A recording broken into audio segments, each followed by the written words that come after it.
என்னுடைய ஜெபத்தை தேவன் கேட்பதற்கு நான் என்ன செய்ய வேண்டும் என்பதை குறித்து உங்களுக்கு ஒரு கேள்வி இருக்கலாம்.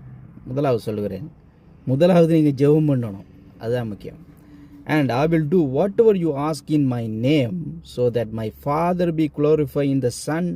You may ask me for everything in my name, and I will do it. என்று சொல்லி யோவான் 14:13 கர்த்தர் சொல்லுகிறார். 13-14 வசனத்தில் சொல்லுகிறார். அதாவது நீங்கள் என்னுடைய நாமத்தில் எதை கேட்டாலும் அதை பிதா குமாரனில் மகிமைப்படும்படியாக அதை உங்களுக்கு கொடுப்பார்னு சொல்லப்பட்டிருக்கு.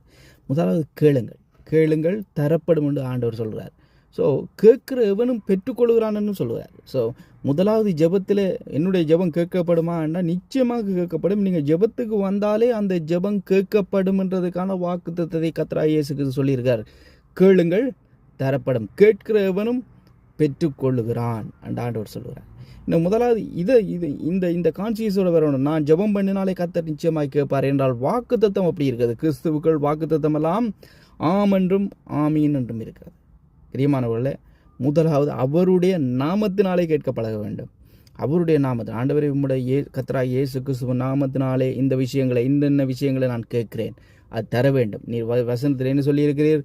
கேளுங்கள் தரப்படும், தட்டுங்கள் திறக்கப்படும், தேடுங்கள் கண்டறிவீர்கள் என்று சொல்லியிருக்கிறீர். உம்முடைய வசனத்தின்படி கேட்கிறேன், எனக்கு தாரும் என்று சொல்லும்போது என்ன செய்வார்? ஆண்டவர் கொடுப்பார். முதலாவது அவருடைய நாமத்தில் கேட்க வேண்டும். ரெண்டாவது அவருடைய வார்த்தையின் நிலைத்திருந்து கேட்க வேண்டும். அவருடைய வார்த்தையின்படி கேட்க வேண்டும்.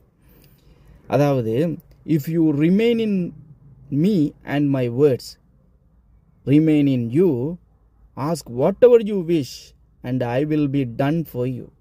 என்னுடைய வார்த்தைகள் உங்களிலும், அதாவது அவர் கர்த்தராகிய இயேசு கிறிஸ்துவினுடைய வார்த்தைகள் உங்களில் நிலைத்திருக்கும் போது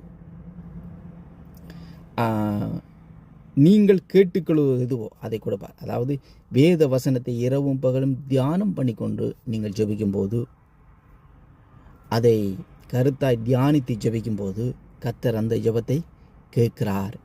அந்த வசனங்கள் நமக்கு கர்த்தராகிய இயேசு கிறிஸ்து சொன்ன வசனங்கள் நமக்கு நிலைத்திருக்கும் போது, நம்மோடு பேசும்போது, நாம் தேவனிடத்தில் ஜெபமாக பேசினால் ஜெபத்திலே கேட்கிறது எதுவோ அதை கற்றுக் கொடுப்பார்.